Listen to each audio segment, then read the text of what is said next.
오늘도 주님의 말씀이 우리가 살아가는 인생의 빛이 되어서 우리가 가야 할 길을 밝히 비춰주시는 놀라운 은혜가 넘치시기를 간절히 소망합니다. 오늘 본문 말씀은 출애굽기 38장 21절부터 31절까지입니다.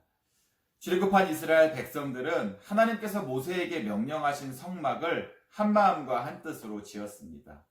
우리가 출애굽기 35장 21절 말씀에서 보았듯이 이스라엘 백성들 중에 마음이 감동된 모든 자와 자원하는 모든 자가 와서 회막을 짓기 위하여 그 속에서 쓸 모든 것을 위하여 거룩한 옷을 위하여 예물을 가져다가 여호와께 드렸다라고 했습니다.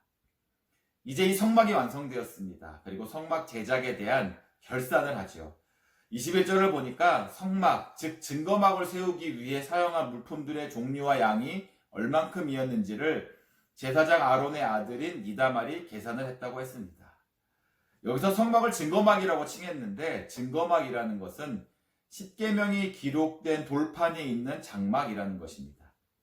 성막은 구별된 장소로서 하나님의 임재가 있는 곳을 부르는 명칭이었죠. 이것을 증거막이라고 지금 부르고 있는 것입니다. 그만큼 하나님의 임재는 하나님의 말씀과 뗄래야 뗄 수 없는 것이었기 때문입니다. 우리가 하나님의 임재를 사모한다고 할 때 보이지 않는 어떤 영적인 기운 같은 것을 떠올리는 분들이 계시기도 한데요. 그러나 하나님의 임재의 본질은 결국 하나님의 말씀으로부터 시작됨을 우리가 잊지 말아야 합니다. 그래서 하나님의 말씀이 없는 교회는 모든 것을 잃은 것과 다르지 않습니다. 성막은 하나님의 말씀에서 시작해서 하나님의 말씀이 머무는 곳이었습니다. 십계명이 기록된 돌판이 위치했던 곳은 성막 안에서도 가장 거룩하다고 여겨지는 지성소의 중심이었습니다. 말씀이 중심이 되었다라는 것이죠. 그러므로 우리들도 우리의 마음의 중심에 늘 하나님의 말씀이 자리해야 합니다. 그것이 바로 하나님의 임재를 경험하는 것이고 하나님과 동행하는 것이기 때문입니다.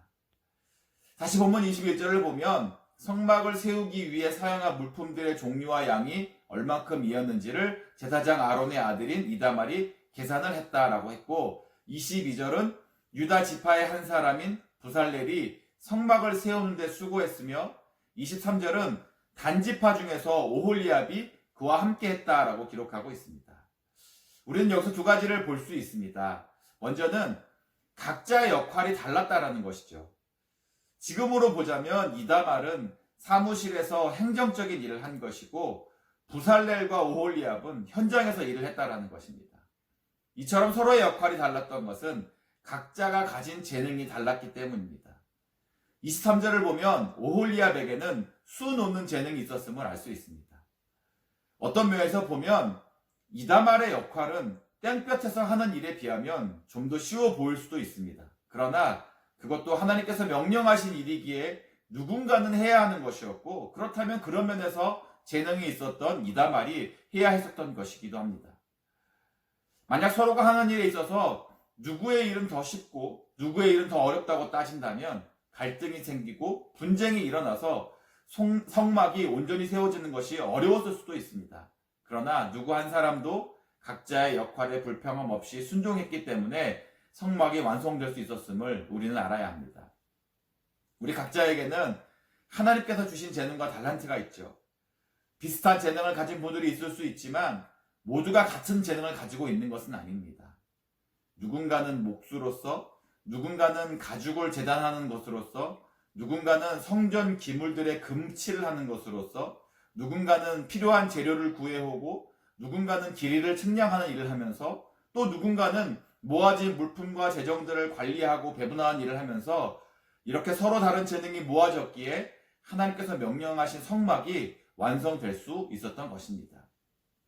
23절을 보면 단지파 사람 오홀리압이 부살렐과 함께 했다라고 했습니다.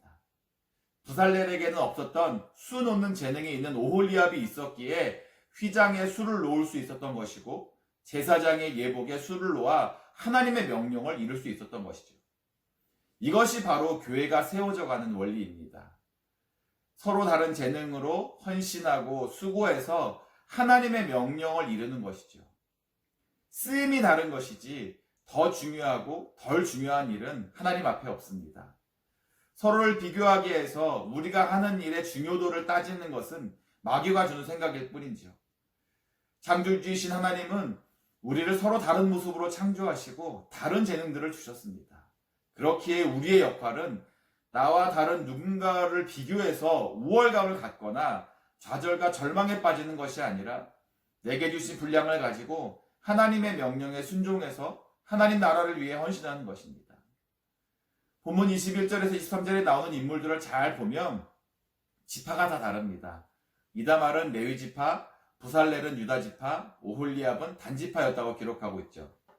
오늘날로 말하자면 목회자 가문이었던 레위 지파의 사람들에게만 성막 제작을 맡기신 것이 아닙니다. 이스라엘 모든 지파가 다 함께 헌신하고 참여해서 하나님이 명령하신 성막을 세웠다는 것입니다.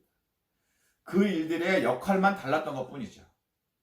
믿음의 공동체인 교회를 세워가는 것도 마찬가지입니다. 교회의 일은 목사나 전도사, 사역자들만 해야 하는 것이 아닙니다. 유다 지파의 부살렐과 단 지파의 오홀리압처럼 교회의 구성원된 우리 모두가 함께해서 감당해야 하는 것입니다. 계속해서 24절부터 31절까지는 성막을 건축하는 데 들어간 비용이 구체적으로 기록되어 있습니다. 금은 29달란트 730세겔이 쓰였습니다. 한 달란트는 한 사람이 들어 나를 수 있는 무게라는 개념에서 나왔는데요. 보통 34kg 정도로 계산을 합니다. 세겔은 11g 정도가 되고요. 이것을 계산해 보면 약 1톤에 가까운 금이 성막 제작을 위해 사용된 것입니다.